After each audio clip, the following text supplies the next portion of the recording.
keguruan. Yang terhormat Bapak Dr. Widodo SPD MPD selaku Ketua Program Studi Pendidikan Biologi Universitas Islam Negeri Sunan Kalijaga Yogyakarta. Yang terhormat Prof. Dr. Paidi MSI selaku narasumber. Dan yang saya hormati pula Bapak Dr. Muhammad Ja'far Lutfi dan dosen-dosen pendidikan biologi yang tidak bisa saya sebutkan satu persatu. Serta yang saya hormati pula semua peserta webinar Stadium General pada pagi ini yang sedang berbahagia. Pertama-tama marilah kita panjatkan puji syukur kehadirat Allah Subhanahu wa taala atas rahmat dan hidayahnya pada kita semua, sehingga pada hari yang berbahagia ini kita masih bisa diberi kenikmatan, sehingga kita dapat bertemu untuk bersama-sama menimba ilmu dari narasumber yang luar biasa ini. Meski harus dilaksanakan secara online, masih harus tetap semangat. Dan tak lupa juga selawat salam senantiasa kita curahkan kepada junjungan kita Nabi besar Muhammad SAW yang sangat kita harapkan syafaatnya besok di hari kiamat. Amin Allahumma amin.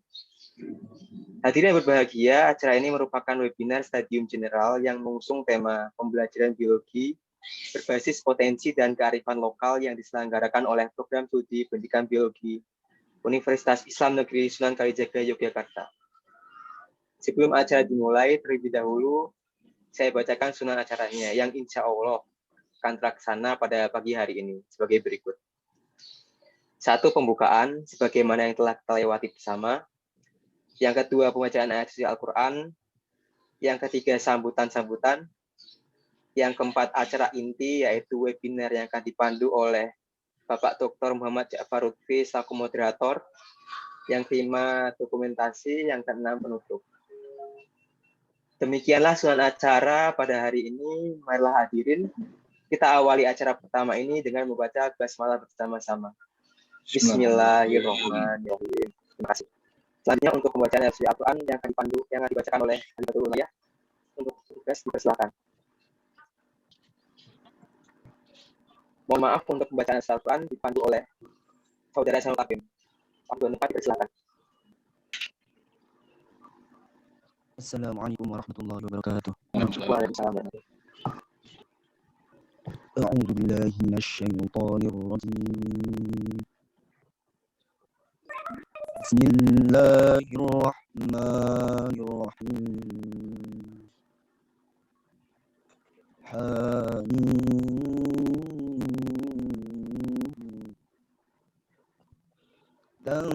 Tanzilul kitabi minallahil azizil hakim.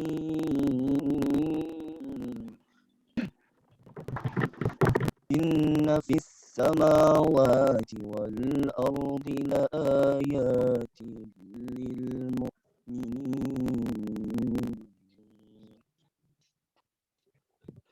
وفي خلقكم وما يبث من دابة آيات لقوم يوقنون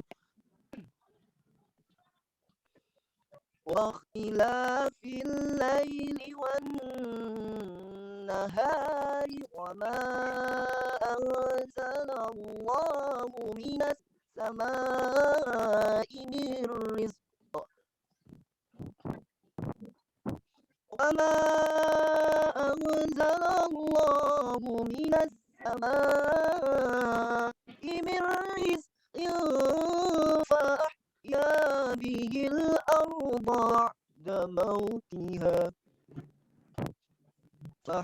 به الأرض بعد موتها وتصريف الرياح آيات لقوم يعقلون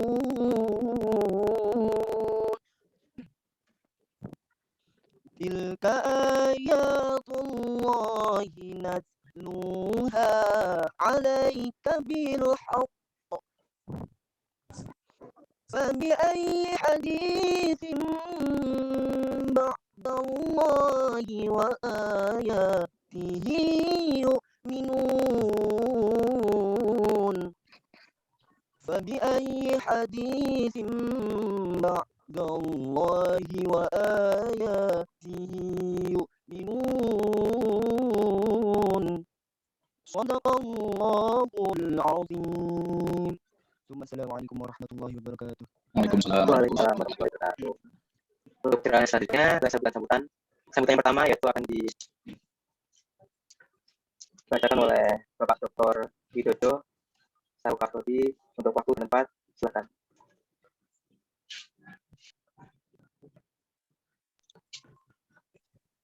Mohon maaf Pak Wid, untuk mikrofonnya bisa diaktifkan terlebih dahulu.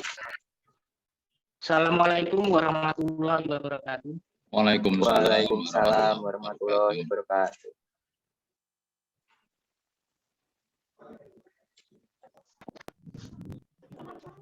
Mohon maaf, mungkin sinyal di tempat saya kurang bagus ya ini, sehingga loadingnya lama. Langsung aja yang pertama-tama saya ucapkan puji syukur kehadirat Allah SWT, di mana pada pagi hari ini kita semua dapat berkumpul di ruang Zoom ini dalam rangka kegiatan yang semoga bisa membahagiakan kita. Karena dalam kondisi pandemi ini sering kebahagiaan itu harus kita pertahankan agar kita tetap memiliki imunitas dan semangat hidup yang baik itu. Itu ajakan saya, marilah kita bersyukur kepada Allah SWT. Yang kedua, saya mengucapkan terima kasih yang sebesar-besarnya kepada Bapak Profesor Dr. Baidi MSI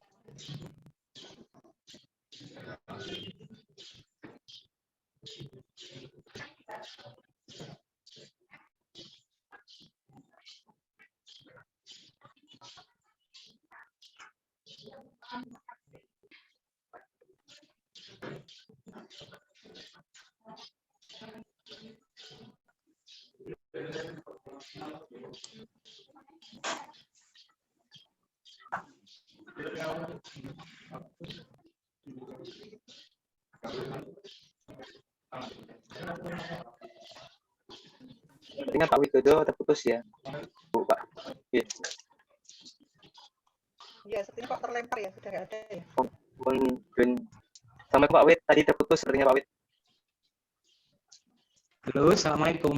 Salam. Waalaikumsalam.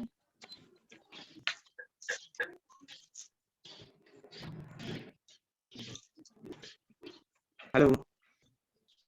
Ya Pak Wid, tadi sepertinya terputus ya Pak Wid. Yang ke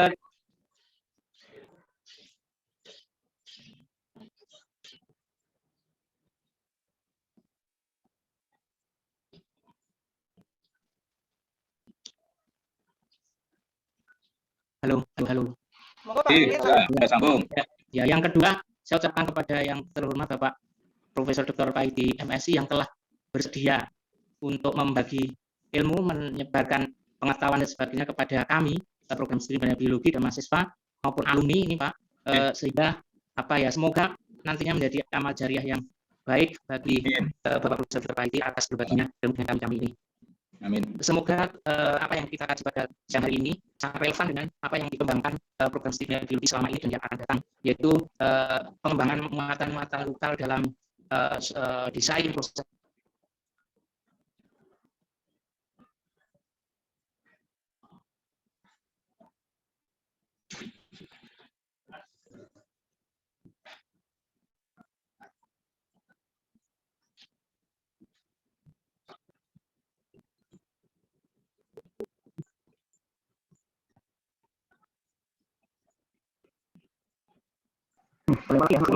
proses cara belajar maupun penelitian bidang biologi yang selama ini dikembangkan terus di program studi dan biologi. Yang kedua, terima kasih kepada Bapak Dr. Imam Makari selaku Wakil Dekan Tiga FITK yang sekian kali telah bersedia meluangkan waktu untuk memberi semangat kepada kami mahasiswa maupun dosen biologi untuk menyelenggarakan kegiatan-kegiatan yang semoga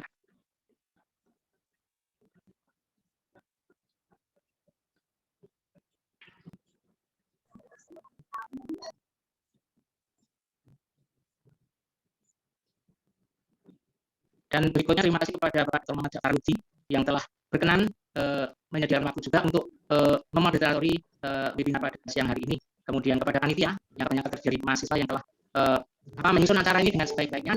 Terima kasih yang besar juga saya sampaikan. Saya kira karena koneksi keadaan seperti ini tidak perlu saya panjang-lebarkan sambutan saya. Yang penting marilah kita ikuti webinar pada siang hari ini dengan sebaik-baiknya. Semoga bermanfaat dan berkah bagi kita semua. Amin. Amin. Assalamualaikum warahmatullahi wabarakatuh. Waalaikumsalam. Waalaikumsalam. Terima kasih pada Pak Yoto untuk sambutannya. Kemudian sambutan kedua yaitu sambutan dari Dr. Imam Mahali MPD selaku wakil dekan kita untuk waktu depan. Silakan. Bismillahirrahmanirrahim. Assalamualaikum warahmatullahi wabarakatuh. Waalaikumsalam warahmatullahi wabarakatuh. Alhamdulillahirabbil alamin wassalatu wassalamu ala sayyidina Muhammadin wa ala alihi washabbihi ajma'in amma ba'du. Yang sama-sama kita banggakan dan saya hormati tentu sangat kita hormati narasumber kita kali ini guru kita, maha guru kita ya, Profesor Dr. Baiti MSI, guru besar di Universitas Yogyakarta. Beliau ini ya guru kita semua karena banyak masa alumni kita yang melanjutkan studi UNY dengan beliau, dan dosen kita juga banyak yang menimba ilmu dan belajar daripada guru kita Pak Baiti. Terima kasih Pak Baiti bersama kita untuk belajar bersama, dan tentu kami mengucapkan salam dari Bu Dekan Pak Profesor Baiti dan Bu Dekan, jadi salam untuk Pak Profesor. Kemudian kepada Pak Prodi, Pak Widodo ini luar biasa membersami Mas terus mensupport, dan tentu juga sekretarisnya ya, kan mungkin dengan sekretarisnya yang masuk sini Pak Widodo semakin semangat gitu. Saja, Pak Mas. Ya, dan juga tentu Mas Jafar Lutfi ya, Mas Jafar Lutfi ini memang seperti sekali membersamai teman-teman mahasiswi ya, karena biologi ini biologi yang mahasiswi dan juga sangat semangat. Beliau adalah dosen biologi yang sangat biologis ya. Dosen biologi yang sangat biologis, jadi menjadi idolanya mahasiswi dan mahasiswa, apalagi biasanya program-programnya itu lucu Pak Baiti, lucu dan saru Pak, itu yang ditunggu-tunggu sama banyak mahasiswa. Lucu dan sarunya itu yang ditunggu-tunggu. Kemudian kepada adik semua, panitia tentunya luar biasa, Mbak Siva, Alia Rahma, sekretarisnya Mbak Desi Fitrian Nuraini, cewek semua ini. Kemudian Kaprodi HMPS, ketua HMPS-nya yang beberapa kali komunikasi dengan saya untuk tetap semangat melaksanakan kegiatan-kegiatan ini. Saya ucapkan banyak terima kasih. Alhamdulillahirrahmanirrahim, kita bisa bertemu secara virtual kegiatan kita kali ini. Mudah-mudahan perjumpaan kita kali ini dijalankan Allah sebagai amal yang soleh. Allahumma amin. Bapak Ibu ada di sekarang yang kami banggakan, kami hormati. Kami dari saya, terutama dari pimpinan fakultas, dan kebetulan saya diwakilkan di bidang kemahasiswaan dan kerjasama. Memang tugas saya adalah mendorong bidang semangat, bidang mutasi, dan memancing ya, memancing menstimulus kreativitas mahasiswa untuk tetap semangat. Karena dalam kondisi seperti ini, hal yang sangat dibutuhkan adalah kreativitas dan inovasi, dan juga semangat. Kalau kita tidak memiliki semangat, tidak memiliki inovasi, kreativitas, tentu tidak akan bisa melakukan apa-apa. Apalagi organisasi seperti HMPS, Himpunan Mahasiswa Program Studi Biologi ini. Dan selalu saya dan dalam record kegiatan-kegiatan saya, HMPS Biologi ini sangat progresif dan agresif ya, progresif. Kami memang sangat didukung oleh Mas Jafar itu yang progresif, aktif dan biologis itu memang sangat luar biasa. Jadi saya mengapresiasi sebesar-besarnya. Bahkan saya menyampaikan kepada para mahasiswa sebelum mungkin bisa saya informasikan teknik kepada Profesor Baiti bahwa HMPS pendidikan biologi ini sebelumnya di Fakultas Sains dan Teknologi ya, di Fakultas Sains Lawas Pendidikan. Kalau di pendidikan, jadi saya sampaikan bahwa beda kan di Fakultas Sains dan di Saintek. Di Fakultas Sains itu kalau Anda harus segera banyak mas kegiatan, kalau dana habis saya tambahin lagi, wah itu. Jadi maksudnya Anda bisa lagi kegiatan. Jadi saya dananya segera digunakan untuk kegiatan seperti ini, dan sudah saya sarankan juga bahwa untuk aku dari ini dapat ini virtual ini penting harus menggali ilmu pengalaman dan lain sebagainya seperti yang disampaikan oleh Pak Kapolri tadi. Tapi kami juga proses kuning ya, jadi pembelajaran atau aktivitas kita hanya profesi tapi pernah skill ya, seperti aktivitas mahasiswa praktik itu menjadi sangat penting. Mari kita sarankan di organisasi kemahasiswaan di kelompok untuk lapangan ya, lapangan untuk belajar di lapangan karena harus disinkronkan antara teori dan praktis. Jadi ini adalah kegiatannya sekian kali di pendidikan biologi. Saya mengucapkan banyak terima kasih dan selamat kepada teman-teman dari mahasiswa, dan hari ini banyak sekali kita di HMPS yang lain karena saya flow itu dan ini segera dihabiskan. Kalau siapa yang paling praktis dia yang akan saya tambahin dananya. Jadi sudah berlalu Bapak Profesor Baiti. Saya itu terima kasih, saya yang mengucapkan terima kasih, syukur yang terima kasih yang sebesar-besarnya kepada HMPS yang semuanya aktif, dan khusus khususan guru kita Bapak Profesor Baiti telah membersamai adik kita dan teman kita di Polri. Kita demikian, dan saya juga mengucapkan tadi pesan dari berikan salam kepada dari mahasiswa, pada para dosen, kepada narasumber kita Profesor Baiti. Dan saya mohon maaf dan Mbak Sis, Pak Widodo, Lutfi, karena saya sudah ini ternyata ucapan itu di awal itu saya bilang dari sama lain ya Pak. Selama itu warahmatullahi wabarakatuh. Terima kasih pada Dr. Imam Mahali yang sudah menyampaikan pada perkataannya. Kemudian acara ini yaitu pemaparan materi oleh Prof. Dr. Haji MSI yang akan dipandu oleh Bapak Dr. Muhammad Farfi selaku moderator. Sebelum saya menyerahkan kepada moderator, persilakanlah saya untuk membacakan CV moderator. CV moderator yaitu Dr. Muhammad Farfi MSI, Bidang Pendidikan S1 BPM 1999, S2 BPM tahun 2003, S3 Biologi Universiti Kebangsaan Malaysia tahun 2009. Pengalaman yaitu sebagai dia itu laboratorium terpadu UI Sunan Kalijaga 2011 sampai 2012. Kemudian wakil dekan bidang kemahasiswaan dan kerjasama 2016 sampai 2019. Sekretaris Pusat Studi Manajemen Pendidikan Tinggi UIN Sunan Kalijaga. Kemudian Chief Editor Jurnal Biologi, Medicine and Natural Products Chemis. Untuk publikasi beliau yaitu 1 Morphology of Japan Fruit at Planarian di Palung Japanum tahun 2021, Fruit and Vegetables as a Potential Source of Alternative Electrical Energy tahun 2019, Effect of Lunacia Amara Blanco Sanrigo on Male Fertility, Preliminary Study on Sperm. Saya kira udah dibaca semua itu Mas Anu. Lama masih banyak lagi nih Prof. Masih banyak lagi sebenarnya untuk publikasi beliau. Kemudian bukunya saya serahkan moderator Pak Faluti untuk waktu depan, silakan. Terima kasih. Assalamualaikum warahmatullahi wabarakatuh. Waalaikumsalam. Syukur kepada Allah Subhanahu wa taala atas nikmat rahmat karunia kita bisa bertemu pada kesempatan yang baik ini. Terima kasih pada Pak Prof Baiti, Bapak Mahali, Pak Widodo, Bu Sulis, dosen video, dan Mas Eki ini MC dan para panitia mahasiswa. tadi sudah disampaikan Pak Widodo bahwa sebelumnya saya bacakan dulu sebentar CV dari Pak Profesor Dr. Paidi MSI. Beliau dilahirkan di Sukoharjo 4 April 1967. Beliau merupakan profesor Fakultas MIPA Universitas Negeri Yogyakarta. S1 beliau adalah IKIP Jogja tahun 91, S2-nya 99, S3-nya di IKIP lagi, S2-nya tadi di UGM, S3-nya di IKIP di Universitas Negeri Yogyakarta, lulus tahun 2008. Sekarang beliau sudah menjadi profesor. Selamat kepada Bapak Paidi. Tadi disampaikan oleh Pak Mahali ya bahwa PBU itu kembali ke tarbiyah sekarang bukan di Saintek, tetapi bagi Pak Paidi PBU di tarbiyah itu bukan asing karena Pak Paidi beliau adalah salah satu dosen pendidikan biologi yang awal di tarbiyah pada saat pendiriannya dulu tahun 2000 sekitar tahun 2002-2003 saya bertemu Prof. Paidi ini. Beliau mengajar juga sebagai dosen luar biasa karena waktu itu dosen pendidikan biologi itu hanya 2 orang, Bu Meser dan Bu Arifah. Bu Sulis bukan dosen waktu itu murid ya Pak, jadi mahasiswa waktu itu. Bu Sulis masih mahasiswa, Pak Widodo belum di UIN, sehingga sebagian besar dosen dari dosen luar biasa itu salah satunya Pak Paidi, dan waktu itu beliau mengajar banyak, membimbing banyak, menguji banyak. Jadi Pak Paidi ini lebih mengerti UIN daripada dosen UIN yang baru mungkin karena sudah lama mengajar. Terima kasih sehingga sekarang beliau menjadi profesor mengajar lagi di kuliah umum seperti itu. Kemudian tadi disampaikan Pak Wid, di masa pandemi ini kita harus bisa pintar-pintar untuk menyenang-nyenangkan diri sendiri, karena kalau enggak itu menurut ahli itu selain dampak COVID itu banyak orang meninggal, banyak orang sakit, ekonomi melotrok-lotrok. Penyebab akibat yang lainnya itu terutama yang jarang orang membahas itu psikologis ya. Jadi sebetulnya banyak orang itu depresi, stres karena jalan virtual itu seperti saya sebut virtual itu ya. Seperti Sylvester Stallone itu di film Demolition Man itu dari sampai maaf ini Mbak, seks virtual itu kan seperti itu kan lucu banget itu Pak.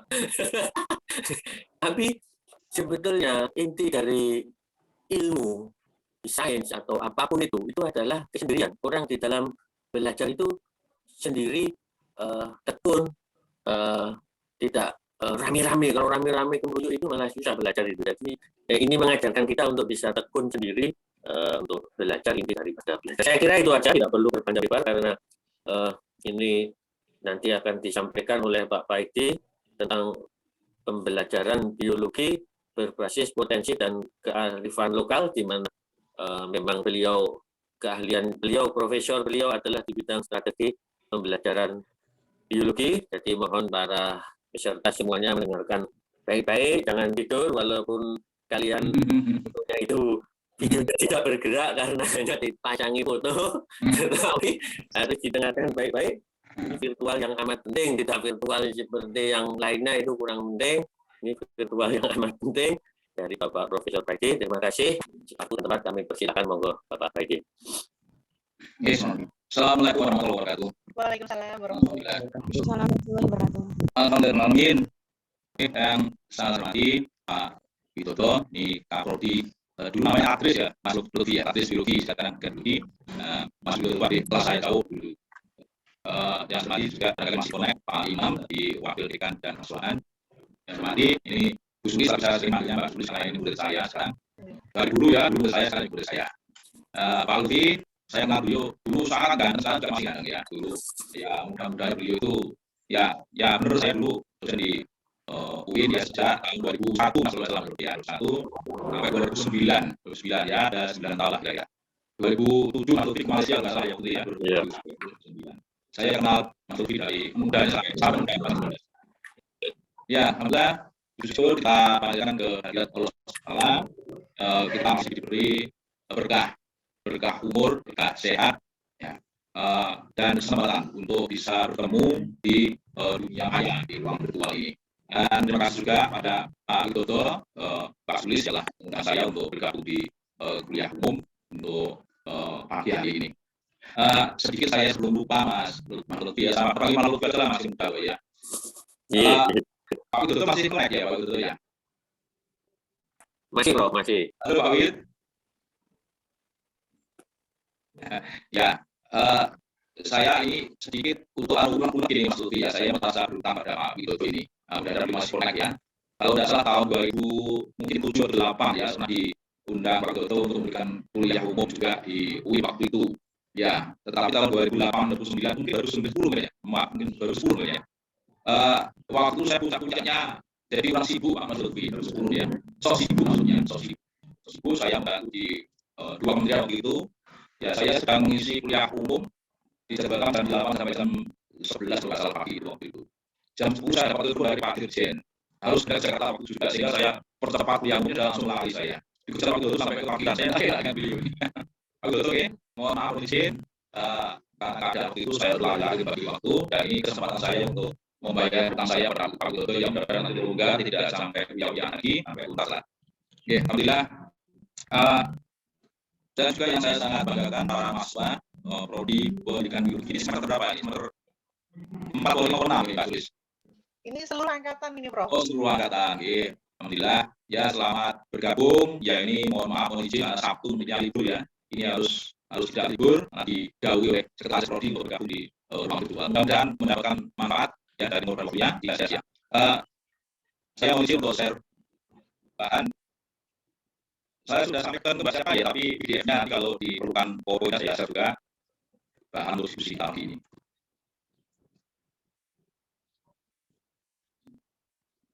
Apakah sudah muncul ya? Oke, jangan lupa Mas MC yang kangen dan sangat Mas Lutfi. Oke Pak. Ya, ini budaya Pak Lutfi juga seperti itu, ingat saya ya.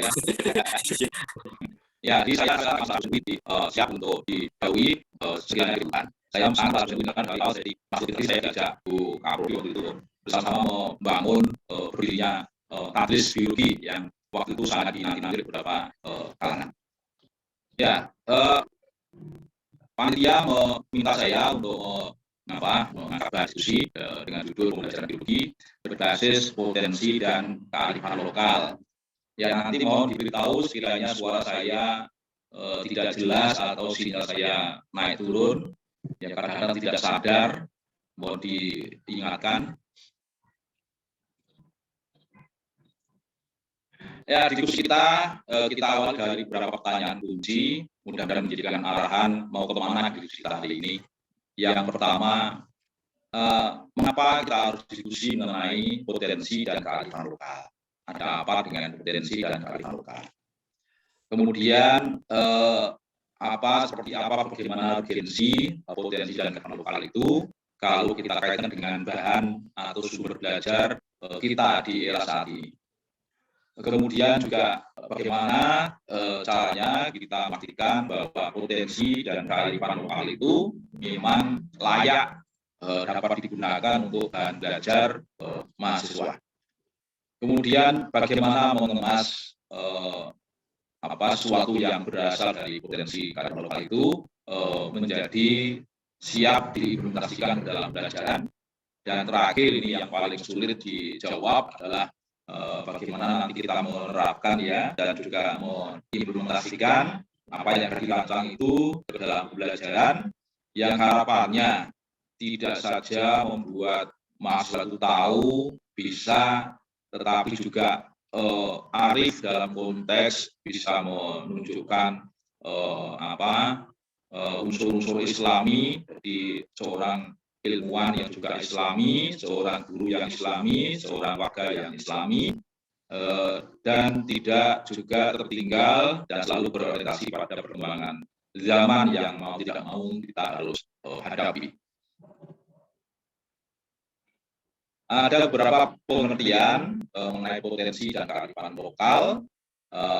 Saya mau nyetir dari beberapa sumber, ada banyak sekali, tapi yang sempat saya tuliskan di sini ada 4. Yang inti esensi dari potensi ini adalah sebetulnya sebagai sumber daya yang sifatnya unik dan ada di suatu masyarakat. Dan yang penting ini adalah punya potensi dapat dimanfaatkan oleh masyarakat itu. Dalam konteks kita ya dapat dimanfaatkan untuk bahan belajar. Sementara kalau kearifan lokal itu lebih non fisik ya, berupa nilai-nilai baik, nilai-nilai bijak yang ada di dalam masyarakat yang dijaga ya, yang dijaga turun-temurun karena dinilai punya manfaat di dalam mengambil keputusan, di dalam menjaga keharmonisan dan sebagainya. Ya, ini juga ada banyak definisi, beberapa saya tuliskan di sini. Kemudian mari kita tengok lagi istilah atau terminologi yang hampir tiap hari kita dengar ya, abad 21 atau Pak Lutfi sering menyebutnya sebagai 21st century ya, dan juga globalisasi.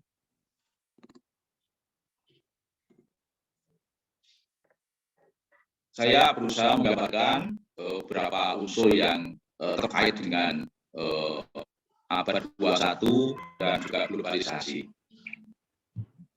Abad 21 tentu dimulai sejak tahun 2000 ya, 2001 itu sudah masuk ke abad 21. Nah, abad 21 dengan isu globalisasi itu rasanya susah untuk dipisahkan. Globalisasi muncul, bahkan isu itu muncul sebelum abad itu lahir. Sejak tahun 90-an ya, itu sudah muncul berkembang sangat kencang mengenai apa itu globalisasi. Ya, banyak kita bisa memahami apa itu globalisasi, tapi esensinya adalah berupa penyebaran budaya, paham-paham lintas negara, dan bahkan seolah-olah antar bangsa, antar negara itu sudah hilang batasnya ya, menjadi global, menjadi menggabung, menjadi universal. Itu isu-isu yang berkembang, yang konon dimotori oleh kaum kapitalis dari Amerika maupun Eropa.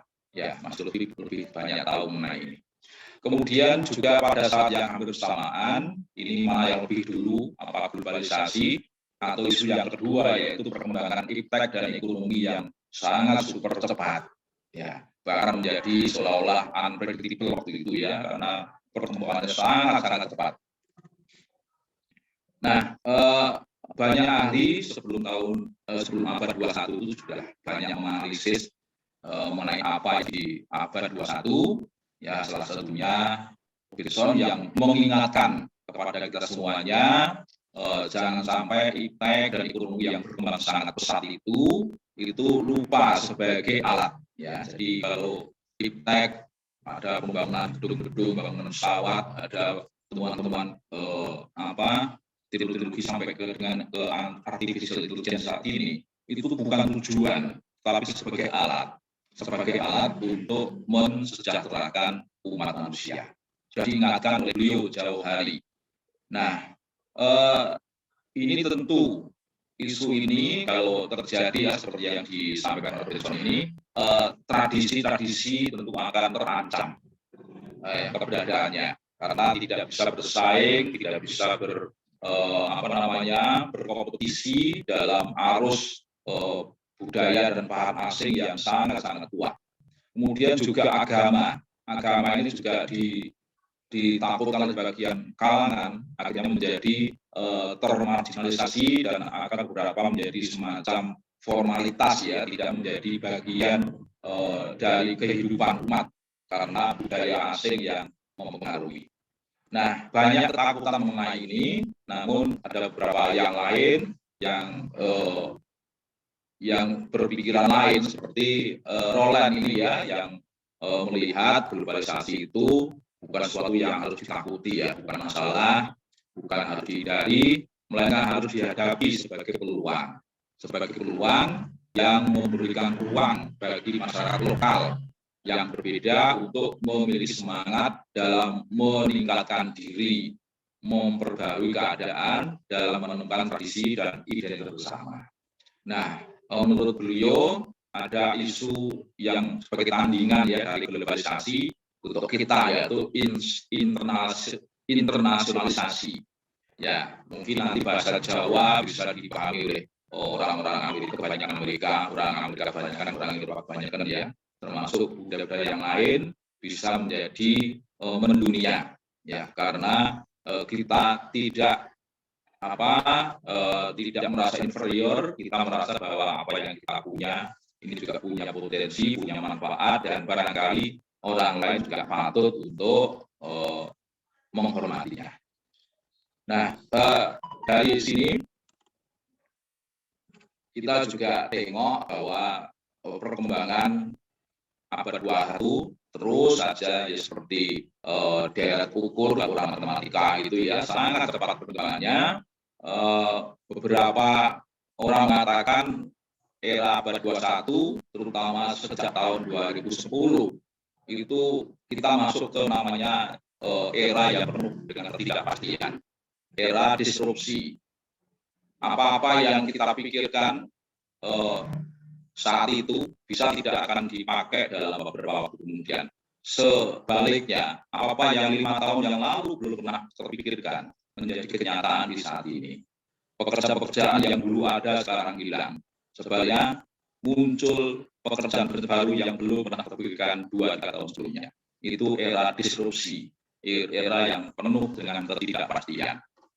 Nah, kita sebagai guru, sebagai calon guru juga harus berpikir dengan jernih.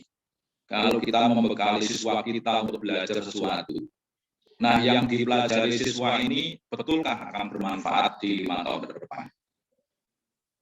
Kita ajak mereka melakukan pemecahan masalah. Apakah yang dia lakukan ini juga akan terkait dengan masalah yang ke depan? Ini hal-hal yang kadang-kadang mengganggu pikiran kita. Jangan-jangan yang kita kerjakan untuk siswa kita saat ini tidak ada hubungannya dengan yang mereka hadapi di kemudian hari. Nah, beranjak dari berbagai pemikiran dan ketakutan itu, satu kelompok analis gitu ya, yang tergabung dalam kelompok P21 dan juga beberapa kelompok yang lain sudah memikirkan ya apa-apa yang harus dimiliki oleh orang, oleh manusia ya supaya bisa survive, bisa kompetitif, bisa hidup di era yang penuh dengan ketidakpastian. Ya, sehingga ditemukan ada 21 keterampilan atau kemampuan yang diperlukan bagi seseorang untuk bisa survive di era sekarang ini. Yang dibagi dalam 3 kelompok, ada kelompok literasi, kelompok kompetensi atau skill, dan kelompok karakter atau attitude. Nah, ini saya pikir bukan hal baru, tapi ini bukan berarti sesuatu yang perlu kita lupakan. Ya, ini harus kita anggap sesuatu yang penting dan kita pikirkan untuk kita sendiri maupun juga anak didik kita.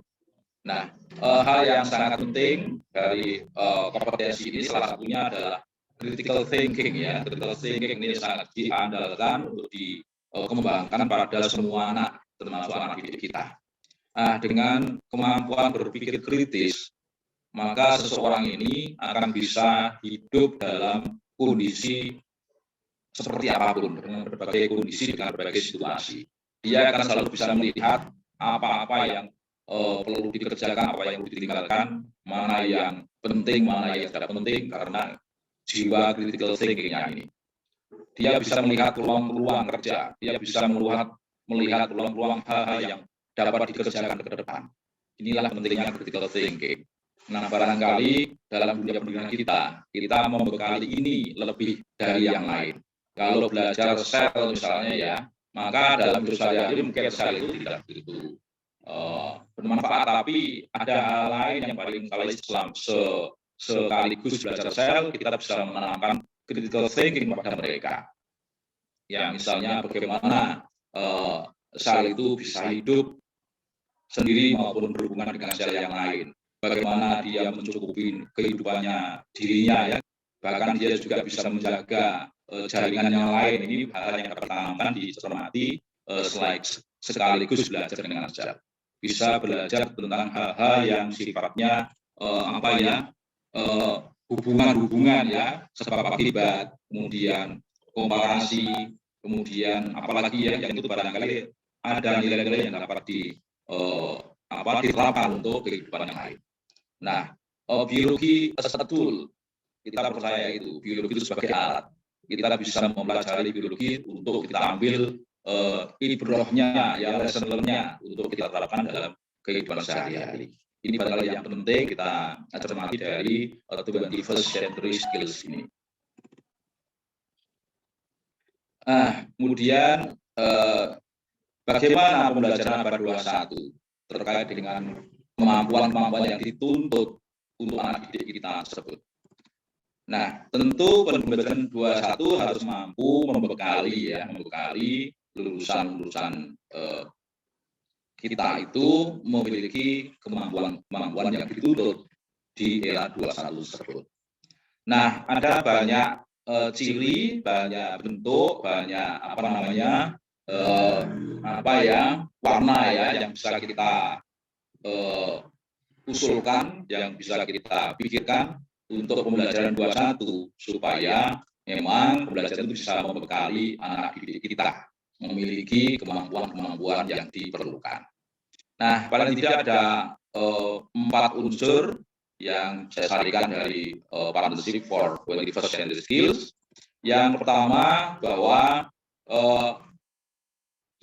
untuk belajar memang diperlukan alat, ya. Alat itu sebagai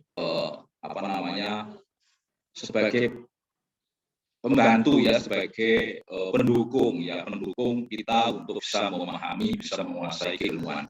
Baik alat-alat fisik yang berhubungan dengan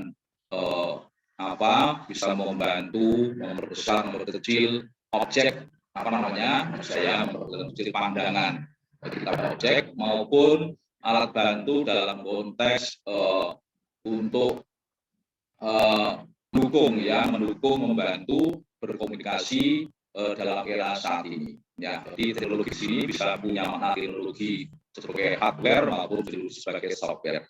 Nah, ini mau siswa kita harus melek ya, harus tidak hanya tahu tapi bisa menggunakan, bisa memanfaatkan ini dalam belajarnya untuk mendukung belajarnya. Kemudian belajar memang tidak bisa ya, itu harapannya bisa memberikan pengalaman kepada siswa. Nah, pengalaman di sini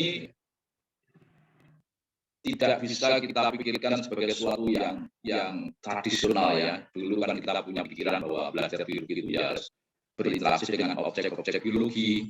Tetapi ke depan, karena berbagai pertimbangan, banyak objek itu yang bisa kita modifikasi, yang bisa kita buat tiruan gambar atau model ya, menggunakan aplikasi-aplikasi tertentu.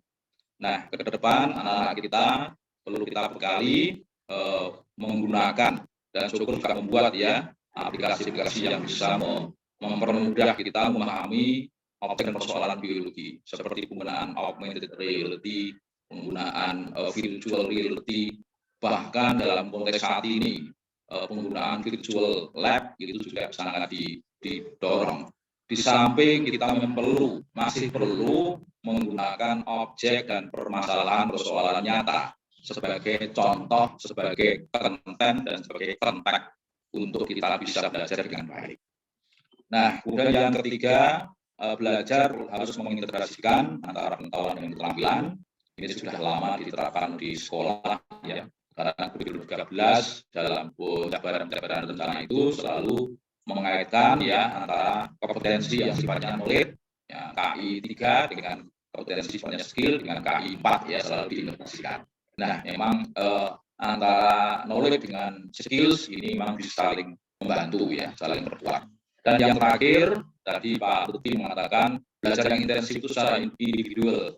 Betul ya, tapi dalam ke depan itu tidak cukup dengan individual, kita juga perlu sharing, berkolaborasi, karena berbagai keterbatasan yang dihadapi oleh seorang, tidak mungkin seorang bisa mempelajari semuanya ya, tapi bisa saling membantu, bisa saling sharing.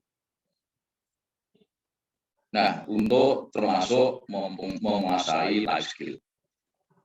Nah, ini ada beberapa model daftar pembelajaran depan yang relevan dengan pembelajaran anak 21, misalnya penggunaan STEM.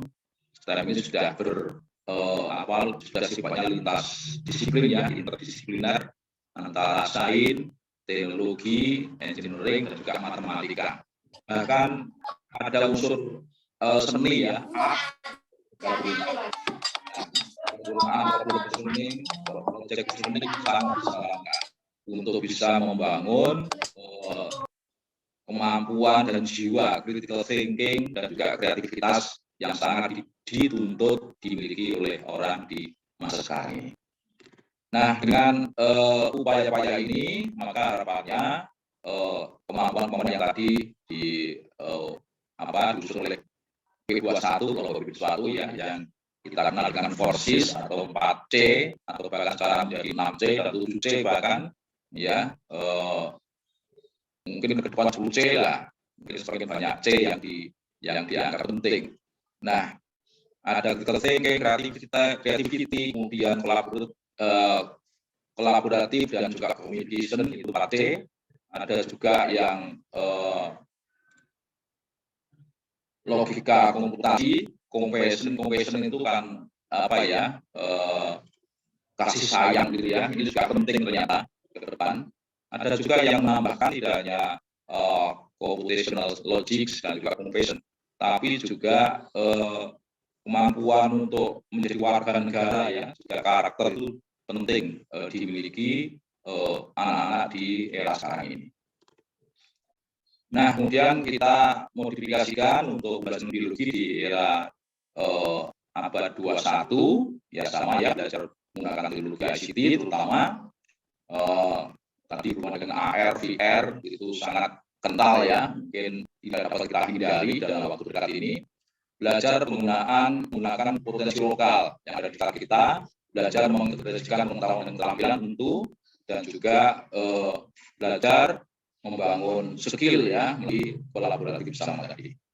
Dan ini potensi yang kita bangun mungkin tidak cukup dengan 7C ya. Rasa ingin tahu ini penting untuk kita bangun pada anak kita supaya dia belajar tidak puas dengan apa yang dia belajar ini. Selalu ada rasa ingin tahu, selalu ada kehausan untuk belajar lebih banyak. Nah, dan yang penting iman takwa untuk kita perkuat pada anak didik kita. Nah, bagaimana pembelajaran biologi itu bisa mendukung mencapai sekian banyak kemampuan ini? Ini tantangan bagi kita. Nah, kemudian apakah kita bisa berharap banyak ya dari potensi dan kearifan lokal untuk bisa mendukung kita mengembangkan berbagai kemampuan pada anak didik kita.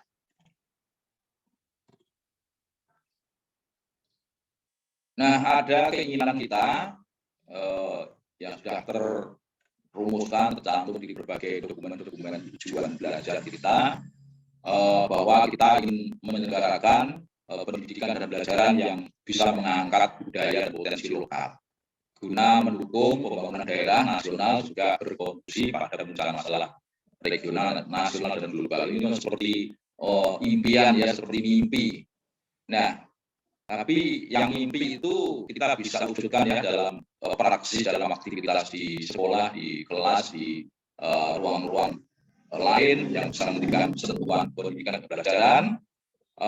Kita bisa mengangkat potensi dan kearifan lokal itu untuk memperkuat mencapai tujuan yang seperti mimpi itu ya, yaitu bisa membangun kemampuan yang dibutuhkan di abad 21 dan juga Islami, harapannya begitu. Nah, kalau salah mau dibenarkan ya, saya mengutip satu ayat di Al-Quran yang sangat pendek tapi sangat penting untuk kita dalami, kita hayati ya. Iqra itu kan punya makna sempit kan, istilahnya kan bacalah. Tapi para ustadz termasuk Mas Lutfi kan juga ustadz ya, nanti bisa diluruskan ya. Perintah membaca ini kan secara historis gitu kan, secara real kan pertama kali diberikan kepada Rasulullah yang untuk membaca. Sementara Rasul itu menurut sejarahnya kan tidak bisa membaca atau buta huruf. Nah, tapi disuruh membaca. Sehingga kita bisa memahami, memaknai makna Iqra itu tidak hanya membaca harfiah, huruf atau tulisan atau angka, tapi juga punya makna mempelajari. Jadi pelajarilah, kajilah apa yang dipelajari, tidak hanya hal-hal yang sifatnya huruf, surat, angka yang tersurat, tapi hal-hal yang tersirat yang ada di sekeliling kita. Kita perlu kaji, untuk apa kita kaji? Nah, lebih jauh dari itu saya mau memahami bahwa kita disuruh oleh Tuhan yang Maha Kuasa ini untuk bisa memanfaatkan hal-hal yang baik yang ada di sekeliling kita dengan cara yang benar. Ini makna lebih luas dari Iqra yang saya pahami. Nah, kemudian kita bisa terapkan ya Iqra ini untuk menganalisis, mencermati potensi-potensi yang ada di sekitar kita, termasuk budaya kearifan lokal, untuk bisa meningkatkan kualitas pembelajaran biologi. Yang tentu ini ke depannya bisa bermuara mendukung membangun kemampuan abad 21 dan juga yang Islami pada anak didik kita. Nah, kemudian apa pentingnya, apa kelebihannya, apa alasannya sumber belajar atau bahan belajar yang berasal dari potensi lokal itu, sehingga perlu kita berikan harapan yang ekspektasi bisa membantu meningkatkan kualitas pembelajaran. Nah, bahan belajar yang berasal dari potensi lokal atau kearifan lokal tentu ini sifatnya kontekstual. Artinya jelas konteks masyarakatnya itu seperti apa. Suatu tempat sama-sama di situ ada, maksud saya ada polusi misalnya, kita tidak serta-merta bisa memposisikan polusi itu sebagai sesuatu yang anti polusi, tapi kita juga bisa mencermati mengapa terjadi polusi, apa yang dipikir oleh masyarakat sekitarnya. Ya, mungkin dalam banyak hal kita bisa maklumi kenapa masyarakat tidak bisa berbuat apa-apa. Ini konteks-konteks yang hanya bisa kita pahami, kita dalami kalau ada di konteks yang nyata itu ya. Kemudian sifatnya aplikatif, praktis, dan itu berhubungan dengan life skill, dengan keterampilan hidup sehari-hari. Dan kemudian multi literasi, punya sifat pengalaman langsung, dan tentu ini ya kita dapat menyentuh, membau, memanipulasi objek. Nah, mungkin Pak Lutfi juga bisa di Malaysia ya. Saya beberapa kali ke Malaysia, ke Singapura, sempat membuktikan adanya kelakar-kelakar yang menarik di Singapura. Konon lebih dari separuh siswa SD di Singapura itu belum pernah menyentuh ayam, belum pernah melihat ayam langsung. Yang dia lihat, yang dia sentuh itu adalah gambar ayam atau ayam yang sudah matang. Ini kelakar yang menarik untuk dibuktikan di Singapura. Jangan-jangan di Indonesia juga akan mengalami seperti itu. Ya, banyak anak yang barangkali juga tidak tahu kalau sapi itu ya, kalau sapi itu atau bahkan kerbau ya, kerbau. Saya sering kelakar ya, kerbau itu bertelur. Nah, kalau gambar telurnya kerbau itu ada yang nggak tahu baunya seperti apa, kekerasan seperti apa. Ini hal-hal yang sifatnya mungkin menjadi memprihatinkan kepada kita semuanya. Bagaimana kita akan peduli untuk mengembangkan peternakan, mengembangkan pertanian kalau anak-anak itu jauh dari konteks yang sebelumnya. Mungkin ke depan menjadi pemikiran kita bersama ya, bagaimana didik kita walaupun selalu mengikuti teknologi terkini, tapi tidak lupa apa yang terjadi di konteks masyarakat sekitarnya. Nah, ini bisa kita diskusikan lebih jauh di lain waktu, barangkali ada waktu yang menarik, yang cukup. Kemudian bagaimana kita menggali dan juga mengemas potensi dan kearifan lokal itu untuk kita manfaatkan sebagai bahan atau sumber belajar. Nah, yang tidak mudah sebetulnya ya adalah bagaimana mengubah yang sifatnya potensi-potensi tadi itu menjadi bahan belajar yang real. Ya, mungkin menjadi buku, menjadi modul, menjadi LKS, bahkan mungkin konten-konten yang bisa mengisi LMS. Sekilas mudah, tapi bagaimana real teknisnya? Mungkin beberapa sudah pernah, sebagian juga yang lain belum pernah. Nah, marilah kita cermati bagaimana teknisnya. Nah, ada dua langkah besar bagaimana mengubah sumber daya alam yang punya potensi ataupun juga kearifan lokal yang punya potensi bisa mendukung pembelajaran itu. Langkah pertama adalah melakukan analisis potensi untuk memetakan apakah suatu lokasi, suatu tempat, suatu objek, suatu budaya itu punya potensi dalam konteks dapat dimanfaatkan lebih mudah, lebih murah, dan juga memang visible dalam arti dapat dilaksanakan. Nah, setelah nanti dinyatakan bahwa suatu tempat, suatu lokasi, suatu budaya itu kita katakan visible atau eligible atau potensial digunakan sebagai belajar, maka langkah kedua adalah pengemasan atau pengemasan menjadi dokumen-dokumen yang bisa digunakan oleh guru ataupun oleh siswa, baik untuk media belajar, media pembelajaran, bahan ajar, bahan belajar, modul, dan juga konten-konten untuk LMS yang semakin hari semakin dianggap penting. Bapak Ibu dan para mas semuanya, ini coba dilihat ada foto yang real diambil dari dekatnya UIN ya. Ini tahun 2010-11. Saya ingat masih melihat seperti ini di Sungai Gajah Wong ya, di sebelah utara jembatan itu, dan juga di selatannya itu gambaran sungainya seperti ini. Ya, banyak tumbuhan di dalam badan sungai, kemudian aliran sungainya ya seperti itu ya, tidak mengenakan dilihat barangkali ya. Nah, tapi itu real ada di dekat kita.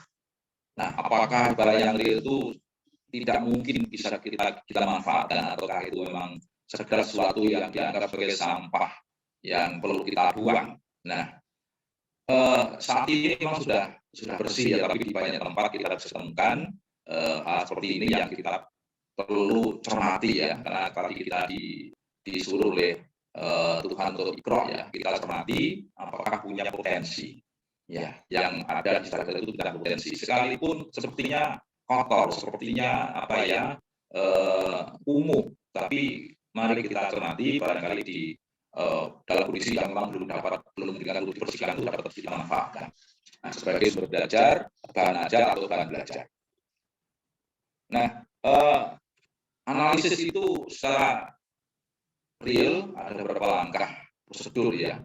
Misalnya yang pertama, potensinya itu jelas enggak, artinya ya dengan pengamatan kita sebagai calon guru, calon dosen atau guru mencermati potensi itu jelas di dalam konteks objeknya untuk mendukung belajar tertentu, topik tertentu misalnya ekosistem ya.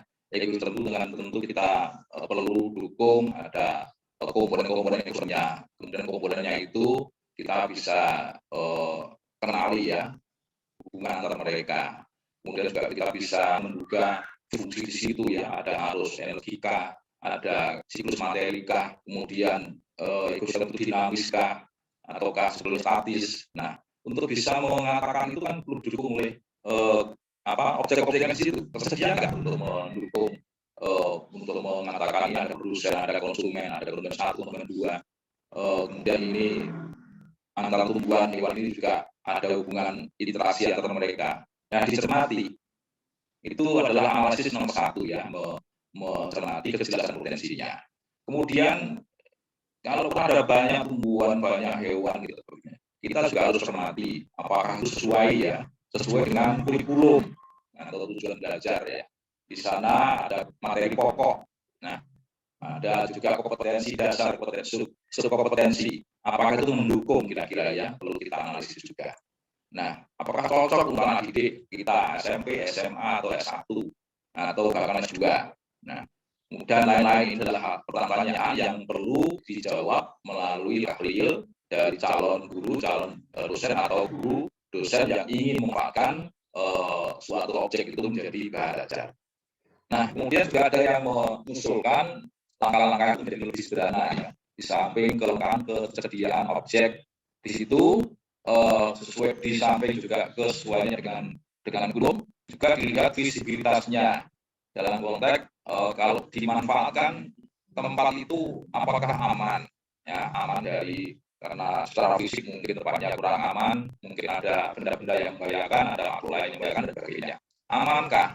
Kemudian terjangkaukah dari segi jatuh dan sebagainya, itu kita ukur sebagai visibilitas atau eligibilitas. Nah, ini kata kunci ini perlu kita jawab ya untuk menyatakan bahwa suatu sumber daya, suatu objek, suatu budaya itu potensial digunakan sebagai bahan belajar atau bahan mengajar.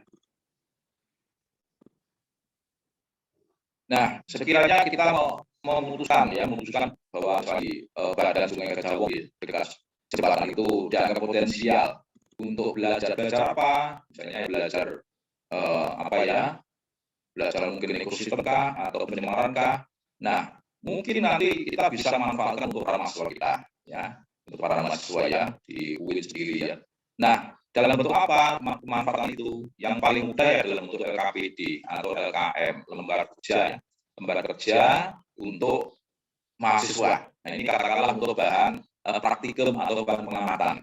Karena dekat dengan kampus, nggak mungkin mahasiswa itu mencermati langsung objek itu dengan panduan lembaga kerja yang disusun itu.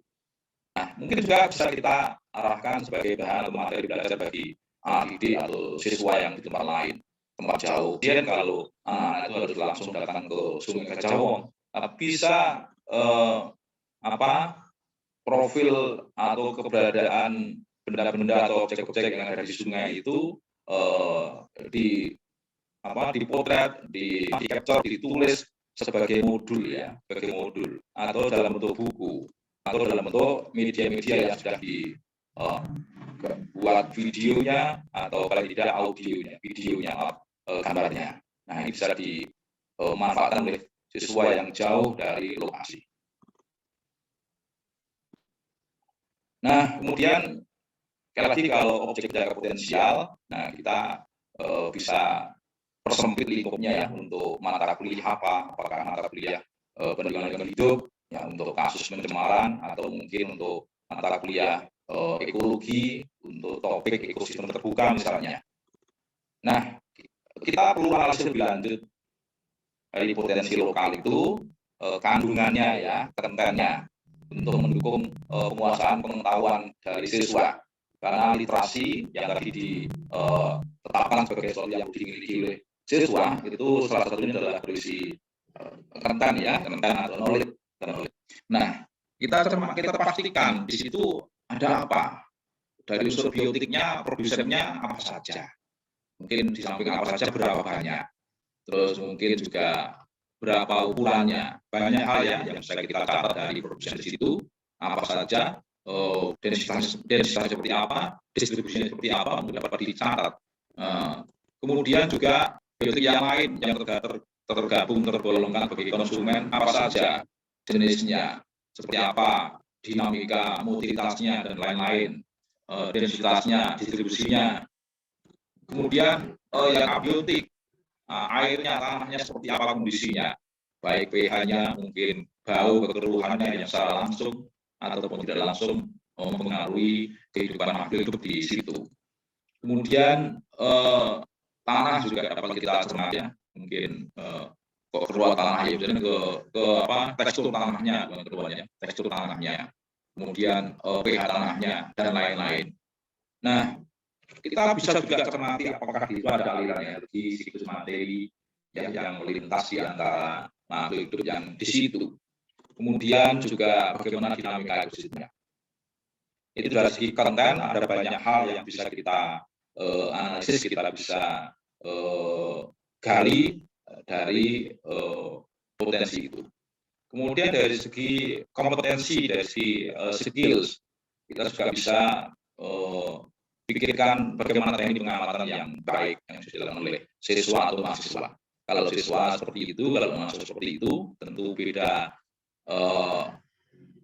kedewasaan. Kemudian kalau perlu pengumpulan dengan alat apa, mungkin juga bisa mengelaborasi, membandingkan dengan yang lain, bisa juga mengasosiasi hubungan antara variabel situ. Nah, dan juga kita perlu rancang apakah untuk kerja individual, untuk kerja grup atau kerja kelas.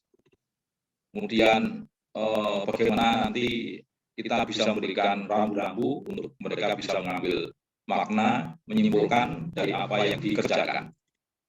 Nah, di samping itu juga ada konteks yang juga perlu dipahami.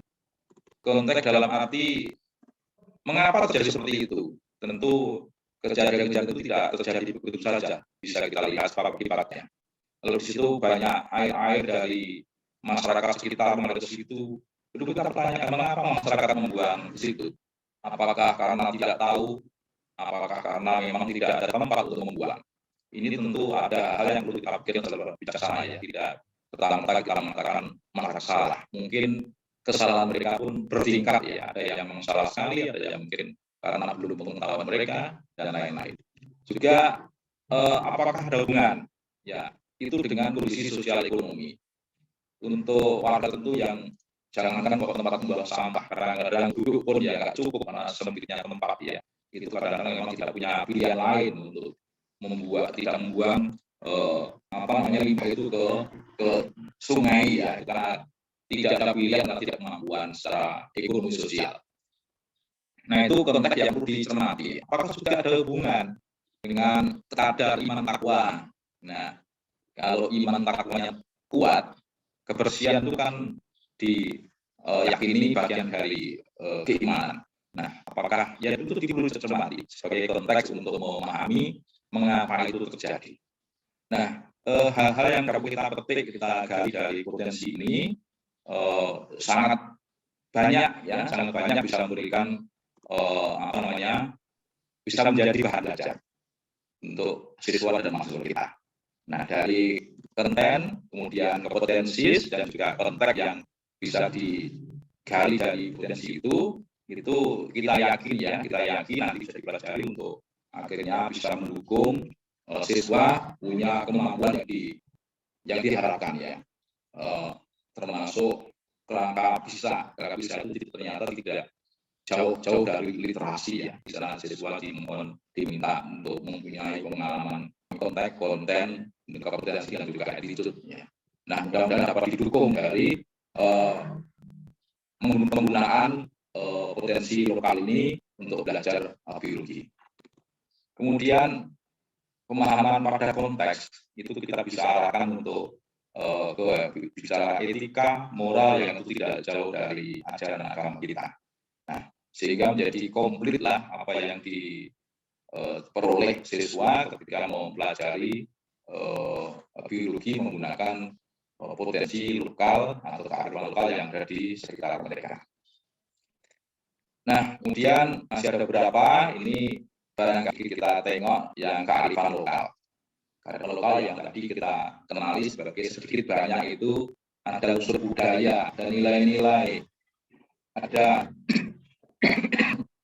norma-norma yang dipercayai, disepakati, diakui bersama di suatu masyarakat. Ya, dan juga dipatuhi bersama. Nah, ada banyak contoh dan tampaknya di masing-masing daerah itu ada yang barangkali belum semuanya digali, dimanfaatkan sebagai sumber belajar. Sebagian sudah, ini mahasiswa di UNJ yang S2 itu sudah banyak yang menggali, termasuk yang S3, misalnya tentang hukum adat laut di Aceh ya, yang sudah melegenda di nyanyi-nyanyi ternyata belum diangkat ke sebagai bahan dasar. Sekarang mahasiswa S3 saya sedang mencermati itu. Nah, ternyata punya potensi hukum adat laut ini untuk bisa menjaga kelestarian pantai ya, pantai dengan berbagai biota, berbagai organisme yang di sana. Ada aturan-aturan yang secara normal harus dipatuhi, dan kalau tidak mematuhinya ada sanksi-sanksi, baik sifatnya sanksi moral masyarakat maupun juga sanksi yang sifatnya keyakinan ya, keyakinan metafisik. Nah, kemudian juga ada kearifan lokal yang dikenal dengan pamali di Jawa Tengah ya, kita kenal dengan hutan larangan, alas larangan itu pamali. Kemudian di Kukuh di suku Baduy yang salah satunya melarang penggunaan bahan-bahan pabrikan. Ya, ada obat-obatan, ada pupuk, ada ini ya pestisida itu dilarang digunakan. Nah, ini banyak hal yang barangkali kita bisa ambil ibrah atau lesson-nya. Juga di NTT, di Maluku ini sedang diteliti oleh mahasiswa S2, kemudian di Papua dan di banyak tempat. Ya, sudah mulai digali, dimanfaatkan untuk pembelajaran. Nah, hampir semua dari kearifan lokal ini muaranya adalah bisa menjaga kelestarian lingkungan dan sumber daya alam di wilayah masing-masing masyarakat. Nah, ini pun nanti bisa dianalisis kontennya apa saja yang terkandung di situ, kemudian barangkali kompetensinya apa yang dapat dipetik, dan juga konteksnya. Ya. Nah, ini perlu dianalisis betul selanjutnya untuk kita pastikan bisa dibawa ke bahan belajar. Nah, kemudian pengemasan tadi ya, pengemasan itu untuk jadi KPD, modul atau bahan belajar outdoor, ini yang paling bagus ya lewat langkah R&D. Untuk yang S1 sekarang sedang belum punya masalah untuk skripsinya, saya pikir bisa mengangkat banyak potensi lokal ya di daerah tempatnya masing-masing, sesuai tinggalnya ya di Jawa Timur, Jawa Tengah, di luar Jawa pun banyak sekali hal yang dapat diidentifikasi, dikenali, dimanfaatkan untuk belajar. Sekaligus mengamalkan ya Iqra tadi ya. Iqra. Nah, di R&D langkah-langkahnya yang utama adalah mendesain, kemudian membuat draft, ya, kemudian menguji coba, dan akhirnya menjadi dokumen ya. Dan dokumen ini harapannya bisa bisa mengangkat, merepresentasikan potensi itu. Ya, kontennya apa, kontennya apa, kompetensinya apa yang bisa dipakai untuk belajar. Dan harapannya itu terkandung dalam dokumen ini. Masih ada beberapa waktu lagi, Pak Lutfi.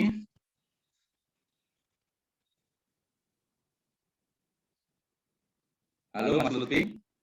Oh ya, masih 20 menit lagi, Bro. Bisa. 20 menit ya, Pak Jin. Ya, dan nanti masih ada waktu untuk diskusi ya. Saya mau izin juga. Ini cukup banyak yang perlu saya sampaikan. Ya. Oke, kemudian kira bagaimana kita menerapkan ya apa yang sudah kita angkat dari potensi dan kearifan lokal itu ke dalam belajar. Dan kita sekarang masih dalam era pandemi. Era pandemi ya. Bagaimana kita bisa memanfaatkan apa tadi? Ya, bahan belajar tadi di dalam era pandemi. Nah, era pandemi yang sekarang kita paling tidak dimohon untuk melakukan 3M gitu ya. 3M ada pakai masker yang utama. Saya di kampung pun kalau ketemu tangga itu pakai masker ya, kadang-kadang dikatakan terlalu takut, tapi ya gimana memang iya. Kenduri ngaji di mana-mana ada orang lain ya kita pakai masker. Nah, kadang-kadang kita tidak bisa menghindari pertemuan-pertemuan yang di masyarakat sekarang sudah banyak dilakukan. Kemudian cuci tangan yang bersih ya, pakai sabun, dan jaga jarak semampunya. Kemarin saya di masjid di sekitar tubuh itu ikut sholat itu awal-awal menjaga jarak, tapi di tengah menjelang sholat itu dari waktu masuk sehingga di antara orang berdiri itu dimasuki lagi sehingga rapat seperti kondisi normal. Jadi karena ternyata di sekitar tubuh itu langkah masjid lebih ternyata di masyarakatnya banyak yang sholat tapi di tempatnya kurang. Nah ini bagaimana ya? Tapi kalau yang paling ampuh ini penggunaan masker ini. Nah, monggo. Nah, di era pandemi yang kita sekarang sudah masuk ke era normal ini ya, seperti apa setting pembelajaran yang memungkinkan ya? Ya sekarang masih langsung ya, pembelajaran model online penuh dalam bentuk sinkronus ya, baik menggunakan Vicon maupun menggunakan LMS yang kadang-kadang bisa real time ya. Penggunaan online model asinkronus juga memungkinkan ya, dengan LMS itu bisa dibuat sinkronus, penggunaan sinkronus karena semakin banyak guru dan dosen yang sudah memanfaatkan itu. Nah, kemudian juga beberapa tempat masih ada yang sifatnya semi daring, bahkan sejak awal. Ini khususnya untuk yang sekolah SD itu susah sekali untuk daring ya, bikin dalam luring mereka berkelompok di tempat masing-masing, di kampung masing-masing, dan hubungan datang ke sana ya untuk memberikan bimbingan. Ini luring di sana. Nah, kemudian beberapa sekolah berkreasi dengan menyelenggarakan semacam hybrid learning atau blended learning, tapi unsur belajar luringnya itu dalam secara mandiri, tidak berkelompok, apalagi berkelas atau klasikal ya, untuk menghindari kerumunan. Nah, kemudian juga ada yang sepenuhnya luring ya, luring, tapi belajar mandiri atau penugasan. Ini yang banyak terjadi di era sekarang ini. Nah, kalau dalam era seperti ini, mungkinkah kita menggunakan potensi dan kearifan lokal itu untuk dipakai sebagai bahan belajar? Nah, kemudian kita bermimpi, berharap, berekspektasi bahwa dalam waktu yang tidak lama lagi kita akan lepas dari pandemi. Ya, kita bisa mengatakan selamat tinggal untuk COVID ini ya. Ya, mudah-mudahan tidak lama lagi di tahun depan mudah-mudahan sudah kita bisa mengatakan lepas dari pandemi, sehingga kita masuk ke era pasca pandemi namanya. Nah, harapannya begitu, tentunya untuk kita semuanya. Nah, beberapa setting belajar yang dimungkinkan ya diterapkan di era pasca pandemi. Apakah masih tetap akan full online learning? Tampaknya tidak kita rekomendasi ya kalau semuanya harus online terus. Ya, di samping tadi seperti Mas Lut, kalau itu ya jenuh dengan virtual terus ya. Tapi memang juga banyak aspek dari kegiatan belajar yang tidak berkembang dalam bentuk online learning itu. Ya, atau semi daring atau semi luring untuk seperti anak SD, ya itu juga karena kondisi terpaksa ya. Tentu kalau sudah masa pandemi bisa ditinjau, mudah-mudahan belajar di SD seperti itu. Bisa memang luring tapi dalam konteks memang setting pembelajaran yang benar ya, ada diskusi, ada pengamatan dan lain-lain. Nah, yang nomor 4 dan 5 ini ada harapannya bisa seperti itu, diharapkan gitu ya, yaitu blended learning dengan luring belajar mandiri. Ya, tapi barangkali untuk memberi pengalaman mereka berkolaborasi, bekerjasama, jadi kurang maksimal. Mungkin dalam bentuk lain ya, seperti inquiry based blended learning, mungkin project based blended learning atau yang lain yang sekarang banyak diinisiasi, diperkenalkan, diintroduksi ya untuk dipakai sebagai model-model belajar di era pasca pandemi ke depan. Nah, bagaimana ini penggunaan potensi dan kearifan lokal untuk pembelajaran yang bentuk nomor 4 dan 5 misalnya?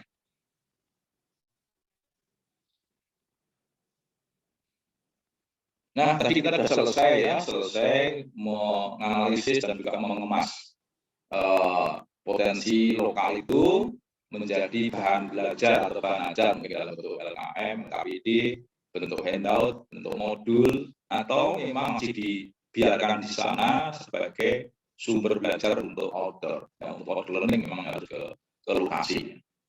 Nah, bagaimana kita mengaitkan ini dengan rancangan belajar kita? Ya, ini misalnya contoh rancangan belajaran yang sangat sederhana, tapi sudah berbau blended learning yang kita kenal dengan blended learning. Ini mungkin cocok ya untuk era pasca pandemi COVID-19. Nah, ini dalam konteks blended learning ini ada moda yang berupa online, daring, ada moda yang sifatnya offline atau luring. Nah, untuk yang moda daring atau luring, ini kegiatan belajarnya apa saja yang memungkinkan ya. Kemudian waktunya berapa? Yang luring dan seperti itu juga. Nah, belief ini punya makna membalik atau berkebalikan. Ya. Nah, kalau dilihat dari jenis kegiatannya, maka biasanya yang sudah kita lakukan ini adalah ada pertemuan di kelas dulu. Mungkin ada kegiatan diskusi, ada observasi, ada presentasi. Kemudian setelah selesai, mereka diberi tugas ya untuk belajar lebih lanjut. Nah, tapi dalam flipped learning ini justru belajar PR-nya itu lebih dulu. Ya, lebih dulu. Mungkin satu malam sebelumnya, satu hari sebelumnya, atau kapan ya yang dirancang, mereka belajar dulu supaya praktis mudah, ya menggunakan pengalaman COVID ya, yaitu belajarnya pakai daring, ya difasilitasi dalam LMS atau membuat Google Drive atau apalah, sehingga banyak materi sudah diunggah di sana, ada panel-panel banyak di situ, sehingga guru cukup memberikan alamat linknya untuk mereka melakukan langkah-langkah yang ada di panduan itu, dan nanti akan memberikan output sesuai dengan tagihan yang diberikan. Nah, kemudian langkah berikutnya baru ketemuan di ini ya, tatap muka dalam observasi, diskusi dan lain-lain. Nah, mungkin menjadi pertanyaan, apa posisi peran yang dipelajari di dalam PR itu untuk mendukung pertemuan tatap muka? Ini perlu didiskusi untuk tataran pedagogical knowledge-nya cocok tidak? Termasuk waktunya, ini kita sudah menerapkan waktu tatap muka dan juga ada waktu tugas.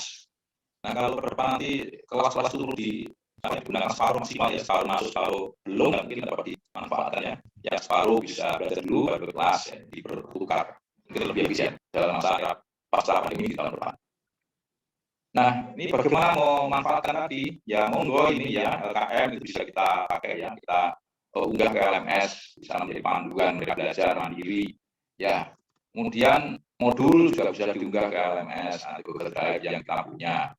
LKM juga bisa dipakai untuk panduan belajar luring, ya, dicetak atau diberikan ke gadget apalah yang dibaca mereka untuk panduan mereka melakukan pengamatan misalnya, atau diskusi di kelas misalnya, atau presentasi apa yang dia sudah peroleh kepada teman-temannya.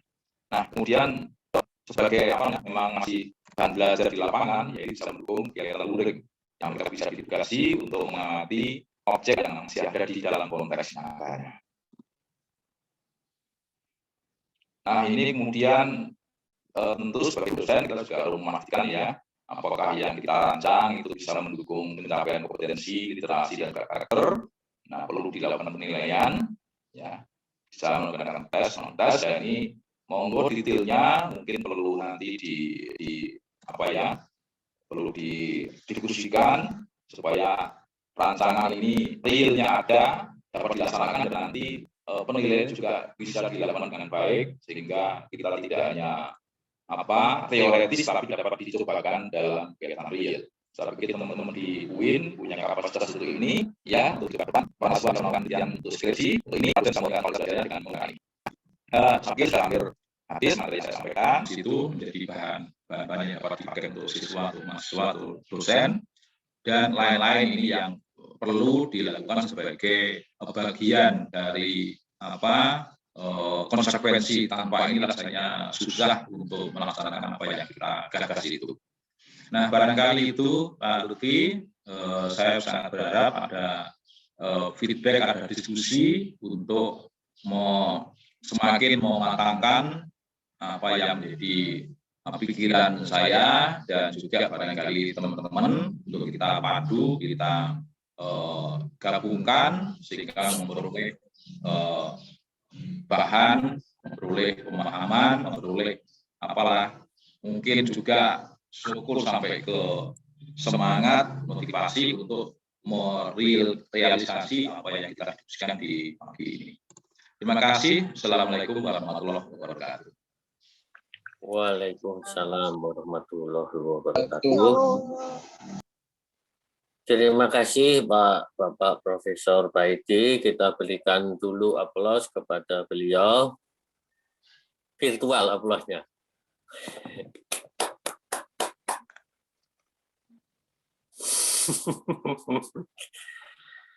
Jadi itu menarik sekali tadi yang disampaikan Bapak Profesor Baidi. Kami sendiri juga melakukan metode itu, blended itu, jadi di pandemi ini tidak 100% online, tapi kita coba juga ada kemarin yang mikroteknik itu kita jadi kita kalau praktikum kan tidak boleh. Ya. Kalau syuting praktikum boleh, sehingga saya berpikir ya udah syuting yang penting mahasiswa gitu. Praktikum temennya praktikum begitu. Ya, betul. Itu syuting atau praktikum atau kalau dibikin ini kuliah pokoknya berkreasi ya. Jadi saya disampaikan Prof kan ini abad 21 itu harus ada penyesuaian, kita harus lebih terbuka, kita itu menjadi kartun selalu tertutup seperti itu kan. Kemudian kita coba untuk ke lapangan juga, tetapi tidak semua mahasiswa perwakilan sepertiga gitu Prof, kita ke lapangan untuk taksonomi. tadi sudah disampaikan Bapak Prof. Baidi, pembelajaran berbasis potensi dan kearifan lokal itu dapat analisisnya adalah konteks, konten atau proses saintifiknya, itu bisa menghasilkan bahan belajar, LKS, buku, media, atlas, dan sebagainya. Dan ini penting untuk guru, terutama guru ya, dosen juga penting. Ya. Bahkan mahasiswa ini kan kalau cermat ini bisa untuk kuliah skripsi, itu skripsi, kalian ya, ada gambaran skripsi, penelitian untuk skripsi, tadi sudah disampaikan contoh-contohnya di kali Kacawang. itu bisa untuk ekologinya, taksonomi tumbuhan, anatomi tumbuhan bisa diambil dari situ, kemudian dari konteksnya bisa untuk pembelajarannya, kenapa itu misalnya ada kotor ada apa itu, kemudian dari prosesnya itu saintifik. Saya kira ini menarik sekali. Kita ada 143 peserta. Monggo kalau ada yang ingin menanyakan langsung kepada Prof. Baidi, mumpung ada kuliah beliau, jangan disia-siakan. Silakan Mas dan Mbak. Sambil menunggu ada ini Prof, pertanyaan dari chat. Oke, Mbak. Muhammad, mahasiswa PBU 19, kami sering menjumpai beberapa potensi lokal yang dapat dijadikan bahan ajar, namun ketika ini melangkah timbul keraguan, overthink. Apakah pekerjaanku ini dapat diterima atau tidak? Nanti bagaimana jika banyak yang disalahkan oleh orang? Karena pribadi saya sangat rentan baper jika disalah-salahkan. Keraguan saya ini apakah nanti bisa di backup, dapat dukungan dalam publikasi dan pengembangannya? Nah, silakan Bapak. Oke, langsung ditanggapi Mas Lutfi. Ya, langsung aja, langsung. Terima kasih. Ini Mas Muhammad ya. Kalau angkatan 19 itu artinya semester berapa sekarang? Semester 4. Ya, oke, ya masih cukup waktu lah untuk menyiapkan skripsinya. Ya, Mas Muhammad yang sangat saya apresiasi ya. Ini ternyata sudah punya kepedulian, ya, punya apa namanya keinginan ya untuk membaca untuk ikhroh sekelilingnya. Nah, mungkin sama bukan, tapi muncul keraguan ya, keraguannya kan versinya apakah yang bagus itu juga yang bagus orang lain gitu ya. Nah, orang ini konteksnya namanya ya, ini mungkin dosen bimbingan, mungkin editor atau jurnal ya, apakah yang dianggap yang bagus juga yang lain bagus. Mas Ahmad, pilihan tugas akhir skripsi tugas banyak yang mengangkat potensi lokal di banyak tempat ya. Nah, kan Mas Tiga sekarang banyak sekali baik sambil tiga Mas Tiga yang mengangkat potensi lokal untuk tugas akhir skripsinya. Soalnya saya layak untuk diangkat ke skripsi sangat layak. Ya, tapi yang memang harus dipastikan yang dikerjakan itu yang memang ada manfaatnya untuk mendukung masalah apa ya, jika siswa dalam meningkat kemampuan apa ya, artinya jelas potensinya, jelas cara kerjanya dan lain-lain ya. Perlu dianalisis sampai menggunakan dua sumber tadi ya. Yang paling sederhana kan seperti yang kiri tadi, mencermati kelengkapan objeknya. Kalau belajar langsung itu misalnya yang saya kritik itu menggunakan taman nasional apa yang lebih benar itu apa itu? Taman nasional Merapi itu. Nah, untuk sumber belajar taksonomi akuam gitu ya. Saya tanya kan dia mencermati ada berapa jenis aqua yang ditemukan di situ. Dia menyatakan ada 11 atau 15 ya yang ditemukan di pohon atau menempel di tanah, macam-macam lah. Kemudian saya mohon untuk mencermati terus ya 11 atau berapa itu dia kalau ditelusuri spesiesnya apa saja, masuk ke sukunya apa saja. Nah, ternyata itu mengumpul di hanya di tiga famili saja, tiga famili.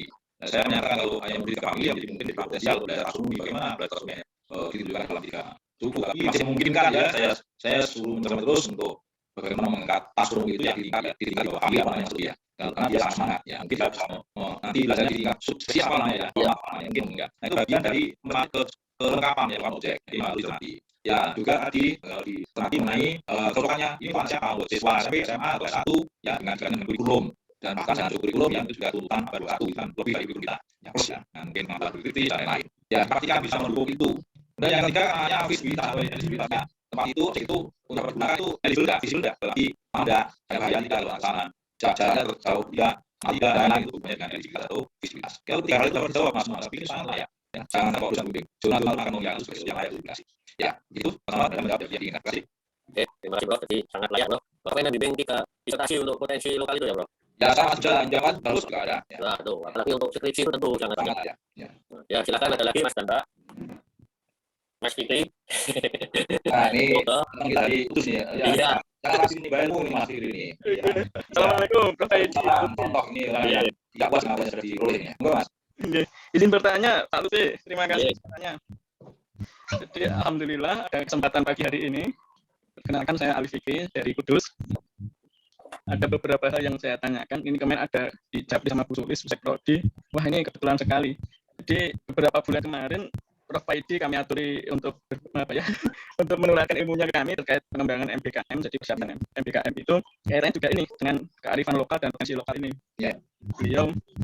Beliau menyarankan waktu itu untuk memasukkan ke dalam kurikulum. Nah, dan ini alhamdulillah kemarin kita tindak lanjuti, ada beberapa hal, diantaranya Kudus Pantura itu kan terkenal identik dengan kota santrinya, terus ada Pantura itu sendiri, laut pantai utara, terus kemudian ada juga gunung yang kemarin sempat kita bahas itu, yaitu ada tentang kopi muria dan juga tentang parijoto.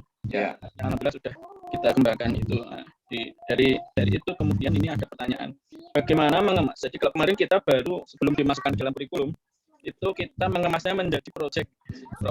Jadi mini project, mini riset. Jadi karena lokasinya di pegunungan, terus kan itu di budidaya kopi, di tempat budidaya itu akhirnya alhamdulillah bisa berjalan meskipun pandemi, meskipun kuliahnya tidak berjalan, tidak open daftar dan tidak kampus, tapi alhamdulillah proyeknya bisa berjalan. Ini tapi belum sampai ke arah itu, belum sampai ke kayak tadi LKPD, LKM itu sampai baru jadi sebagai sarana saja, sarana pendukung, malah mensupport kami yang dimana kuliah langsungnya tidak bisa berjalan karena harus daring, tapi malah proyeknya, kegiatannya bisa berjalan, bisa muncul PKM kemarin. Seperti itu. Terima kasih Prof. Haji. Pak Lutfi. Terima kasih. Ini ikut ini. Ribuan Mas Lutfi di langsung awal. Mas Fikri juga murid saya ya, mungkin dalam lagi akan mengkajikan dalam lagi ya. Jadi disindir di tulis ya, sudah mengkajikan Mas Fikri. Ya baik.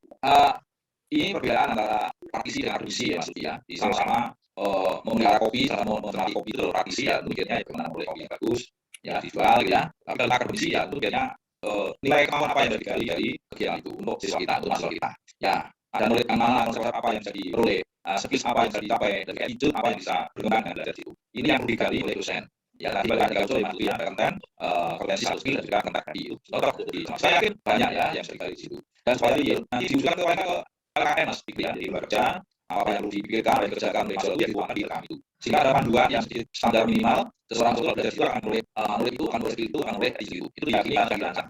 Ya, misalnya kopi itu menanam biasanya kalau kita menggunakannya ke kompetensi ya bagaimana menyiapkan lahannya ya, kalau kita mengukur kecolokan habitatnya situ, tanahnya, grafiknya, klimatiknya, ya diukur lah. Dengan ukur itu kan punya potensi tambahan, punya kemampuan kalau ukur, namanya ya ukur, punya kemampuan mengamati. Ya ini keterampilan yang tumbuh dengan kita itu. Jika konsep apa? Konsep barangkali hubungan antara grafik dengan klimatik, antara sifat-sifat genetik dari kopi untuk merespon atau menghasilkan grafik dan klimatik itu barangkali konsep yang diperoleh. Ya kemudian konkret yang muncul ya, monggo apakah dengan dia itu akan menumbuhkan misalnya rasa cinta pada lingkungan gunung itu, untuk menjaga tidak longsor, tidak karena macam itu yang bisa ditumbuhkan. Ya itu bisa bangun keimanan dalam siswa kita. Jadi sangat memungkinkan Mas Fikri dalam situasi yang seperti apapun, tapi memang diperhati mengenai konten kompetensi dan kontennya, supaya apa yang dikerjakan itu memang betul-betul menjadikan sesuatu menurut pengetahuan, oleh skill atau attitude yang kita harapkan. Barangkali itu. Terima kasih. Oke, terima kasih Prof. Ini adalah pertanyaan dari Mbak Siva di chat itu, Siva Alia Rahma. Oh, ketua MPS Biologi ini, Prof. Monggo. Jadi dia izin bertanya, Prof, bagaimana menumbuhkan rasa keingintahuan sehingga timbul minat ikro seperti yang Prof jelaskan sebelumnya, khususnya sebagai mahasiswa pendidikan biologi, apalagi ketua MPS gitu, Prof. Ya, ini bagian tugasnya Mas Lutfi S ya. Dosen guru satu fungsi adalah mengembangkan rasa ingin tahu dari siswa mahasiswa. Jika udah buat lagi rasa ingin tahu tumbuh ya. Nah, soalnya gampang saja. Mungkin Mas Lutfi walaupun masih di tahu kan kuliah ya. Nah, misalnya ada 40 mahasiswa. Nah, minggu depan akan ikut kuliah dengan topik misalnya genetika populasi saya yang dengan sama dosennya ya misalnya. Nah, dari 40 mahasiswa kalau kita dalam kita tanya ya, apakah semua punya rasa ingin tahu mengenai genetika populasi? Nah, kalau mereka tidak punya rasa ingin tahu, sebetulnya sia-sia mereka itu ya. Sia-sia ada apa-apa. Kita mati. Jadi orang yang tidak punya rasa ingin tahu atau tidak matinya. Ya, perlu satu penelitian untuk rasa ingin tahu selama saya sebelum dan setelah dari suatu. Nah, setelah belajar dalam mungkin 2-3 jam, ya tentu mereka kalau dari awal yang rasa ingin tahu, mungkin rasa ingin tahunya ada yang terjawab. Ya, dari itu, mungkin juga ada yang belum jawab di situ. Nah, ada filosofi yang tentang para ahli yang bijak ya, bahwa seseorang itu kalau belajar sungguh maka semakin banyak dia masa belum tahu masih ada yang belum ditahu ya, masih banyak dia belum tahu. Semakin banyak belajar semakin banyak dia masa belum tahu. Terus ada yang tahu, terus. Nah, kalau seorang belajar tidak muncul rasa ingin tahu, sebenarnya dia belajar dengan baik. Itu kunci yang kita lihat bijak itu. Nah, setelah belajar itu perlu ditanya seperti apa rasa ingin tahu mereka mengenai genetika populasi. Jangan kok akan selesai masih dia lagi. Karena yang dia belajar itu mungkin belum tahu semua yang dia ingin tahu kan, atau mungkin akan muncul rasa ingin tahu baru. Ini yang mungkin maksudnya. Jadi semua mungkin hanya tahu pengertiannya, setelah tahu pengertiannya kan tanya yang lain. Nah itulah rasa ingin tahu pasti tidak pernah berhenti. Nah sehingga saya mengkritik Mas S2 ketika meneliti perkara rasa ingin tahu siswa itu sebelum S2 nggak nggak boleh. Jadi rasa ingin tahu bisa, rasa ingin tahunya hal lain, tapi rasa ingin tahu tetap ada. Jadi dia ingin tahu tentang itu lagi ya, next ada itu. Nah ini Siva, saya pikir kata kuncinya untuk membuka rasa ingin tahu ya dia harus sungguh melawan sesuatu itu. Dia harus sungguh maka akan tumbuh dengan dirinya rasa ingin tahu. Karena semakin banyak dia belajar, semakin banyak dia merasa belum tahu. Ya, kalau Anda belajar tentang ya ini ada gambar dia yang dalam Twitter ya. Orang-orang itu salah berjalan melintasi tempat ya dari ketinggian sekian ratus kilometer. Ya dia bisa melihat bumi itu semakin kecil. Misalnya lagi apa namanya, surya semakin kecil. Lalu sampai Andromeda itu kecil, nah itu sudah tahu kemana itu banyak. Nah dari hasilnya. Kemudian turun terus sampai ke bumi, masuk ke tataran organ, masuk ke sel, ke apa namanya, ke atom, ke elektron itu masih kecilnya sebentar bingkai sudah ke tempat tiga. Jadi lagi belajar terusnya nggak habisnya. Ulang terus kalau belajarnya sungguh-sungguh. Jadi mari siswa kita perbaiki cara proses belajar yang sungguh nanti akan tumbuh rasa ingin tahu itu dengan sendirinya. Terima kasih Mas. Oke, terima kasih Pak Paidi, sudah jelas ya Mbak Siva tadi disampaikan Pak Paidi harus sungguh-sungguh. Tadi di dalam pengertiannya juga disampaikan itu harus attitude, harus tepat sikapnya sungguh-sungguh, nanti akan muncul rasa ingin tahu itu walaupun mungkin pertamanya enggak, tapi kalau sungguh-sungguh betul gitu ya Prof, nanti betul, akan tumbuh sendirinya ya. Tumbuh dengan sendirinya dan bahkan akan bertambah ingin tahu ini setelah tahu kodok, ingin tahu ular, ingin tahu macam-macam. Ya, benar ya. Awalnya hanya ingin tahu seperti apa sih kodok itu, setelah lihat kodok itu ada ular semuanya jadi ingin tahu. Betul ya. Ternyata itu dari betul ya. Ya, ada lagi yang silahkan, kita masih ada waktu sekitar 10 menit, mungkin bisa 1 atau 2 penanya, monggo. Yang masih ingin mungkin gambaran apa Prof, kalau misalkan saya ingin skripsi tentang potensi itu di chat Mas Lutfi ya, di chat ya. Itu di chat ada berapa ya? Oh apa ini Siva ya udah dijawab Prof ya. Sama Muhammad ya. Oh sama-sama nih ya. Oke. Ya monggo masih ada. Silahkan Mbak Mas Egi, mungkin silahkan bertanya. Ya saya berharap setelah virtual meeting ini akan tumbuh rencana penelitian skripsi kan menggunakan lokal dan dari lokal. Banyak. Ya. Jadi tidak harus skripsi kan Prof, misalkan ini HMPS punya ide untuk buat penelitian ya lokal. Tadi sudah ditawarkan Pak Wakil Dekan 3 pendanaan tuh. Banyak itu kan kalau banyak. Iya, bisa tahu penelitian kelompok misalkan HMPS. Betul. Prof itu bisa membimbing itu. Siap. Ya.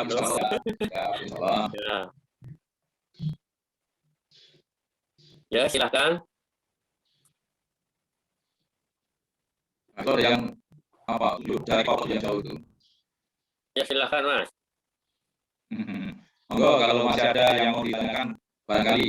Kalau tidak ada ya itu tadi saya berharap ya nanti akan tumbuh minat dan keinginan untuk skripsinya ya ke arah ini ya. Ada sangat banyak yang bisa digali banyak. Ya kalau bicara itu Mas Lutfi ya, misalnya contoh hubungan hubungan mutualisme, komensalisme itu gambarnya kan antara kebo dengan berusaha itu perbedaan itu. Contohnya banyak komensalisme harus kebo dengan berusaha. Ya itu antara ikan paus dengan ikan itu yang komensalisme itu kan ada di mana? Di sini pun banyak contoh untuk komensalisme. Contoh untuk mutualisme juga banyak yang bisa kita. Maksudnya ya ternyata bisa, dan itu barangkali lebih mudah dipahami daripada menggunakan ikan demo atau apa ya kita bisa menggunakan contoh yang bisa kita. Iya. Ya, itu pun layak untuk skripsi ya, sekedar untuk memberikan contoh belajar konteks literasi tapi itu ya itu bisa untuk skripsi untuk konteks dan kompetensi. Monggo kalau masih ada berapa menit Mas Lutfi? Masih ada 7 menit Prof, silakan. Ya monggo, saya masih berharap komentar. Mbak Siva? Ya, nggak ada yang tadi monggo Pak Sulis ada pertanyaan. Bu Sulis mungkin ya. Nah ini Bu Sulis kan S3-nya mungkin potensi lokal Bro. Iya, provokator untuk mahasiswanya. Ya. Assalamualaikum Pak Lutfi, Pak Paidi. Kalau tidak ada yang bertanya, kalau dosen yang bertanya Pak. Ya. Oke, terima kasih Pak Lutfi dan Pak Paidi, menarik sekali tentang materinya. Kebetulan waktu itu disertasi atau tesis S2 saya juga tentang local culture and science education gitu ya Pak. Alhamdulillah. Ya. Ini gitu. Pengennya nanti bahkan bisa metain Indonesia gitu potensi lokalnya apa aja. Banyak sekali ya, betul. Mungkin nanti saya pengen tanya nih Pak, untuk kalau misalnya satu kan lebih ke R&D tentang pembuatan APD, pembuatan modul dalam field study, dalam konteks small group misalnya gitu ya Pak. Nah kalau misalnya mahasiswa Pak Paidi sendiri, Profesor Paidi sendiri di UND itu materinya tentang apa aja ya Pak, disertasinya atau tesisnya? Yang mengarah potensi lokal ya. Iya, ini saya sekalian konsultasi mungkin Pak. Bagus ini, ya. Nanti harus pesan juga, bagus kok. Jadi mungkin sudah tahu ya perbedaan antara S1 dan S3 risetnya. Kalau S1 kan ya aplikasi metode, aplikasi apa yang kita tahu. Kalau S2 kan harus ada inovasi ya. Kalau S3 kan ada temuan. Nah, temuan ini yang paling banyak dipahami oleh mahasiswa saya adalah menemukan model-model baru. Model baru maksudnya baru ya, model baru. Nah, potensi lokal atau kalimat lokal setelah digali kontennya, konteksnya, potensi yang terkandung itu bisa diangkat menjadi model belajar baru. Nah, belajar baru ya. Atau paling tidak untuk mendukung model lama sehingga diperoleh model baru ya untuk merevisi model lama ya. Misalnya itu ada problem based learning. Problem based learning itu kan ternyata sangat kering dukungan untuk pemahaman konsep siswa ya. Jadi kalau guru menggunakan problem based learning itu maka penguasaan materinya sangat lemah. Nah, itu bisa diperkuat menggunakan potensi lokal ini, potensi lokal sehingga banyak konten, banyak materi yang bisa dipelajari, ada satu tambahan sintak, tambahan sintaknya ya, tambahan. Jadi dari new model karena hubungan dari penggunaan potensi lokal. Nah, jadi pada sikapnya itu Mbak April ya. Jadi ketiga itu tentu yang paling banyak dipahami kan ada temuan. Nah, teman itu satu yang menemukan model belajar yang baru ya lagi lebih baik dampaknya pada siswa kalau diterapkan. Mungkin itu Mbak April. Dan menjawab seperti yang diingat. Assalamualaikum. Terima kasih. Jadi itu ya, Mbak April nanti bisa tiganya ke Prof. Paidi langsung tuh sudah sama S2-nya. Ya, Mbak April dosen baru baru setahun di. Tapi sudah kelihatan potensinya. Ya. Oke, nggak termauan ya Prof. Terima kasih pada Bapak Prof. Paidi. Mudah-mudahan kita dapat memanfaatkan ilmu yang telah beliau sampaikan dan kita dapat terus bekerja sama di dalam ilmu. Mudah-mudahan Bapak Prof. Paidi dan kita semua yang ada di majelis ini selalu diberikan keberkahan, umur panjang, jadi yang halal berkah, dan terus di jalan ilmu. Terima kasih. Saya atas nama moderator, kurang lebihnya mohon maaf. Waktu saya kembalikan kepada Terima kasih. Terima kasih untuk narasumber Pak Edi dan Pak Jafar untuk pemaparan materinya. Semoga ilmu yang kita dapat bermanfaat untuk kita semua ya, amin. Kemudian alhamdulillah udah sampai untuk penghujung acaranya. Semoga banyak yang dapat kita dapatkan. Demikian acara pada pagi hari ini telah usai. Sebelum saya pamit undur diri dulu, baiknya kita langsung sama ya Pak. Oke, siap. Ya mungkin yang untuk peserta lain mungkin bisa on cam untuk kita komunikasi bersama-sama. Ya, siap. Oke, Pak.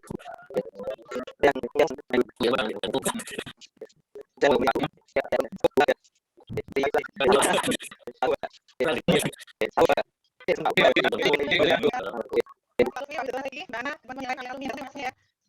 Ya, mohon maaf, Pak.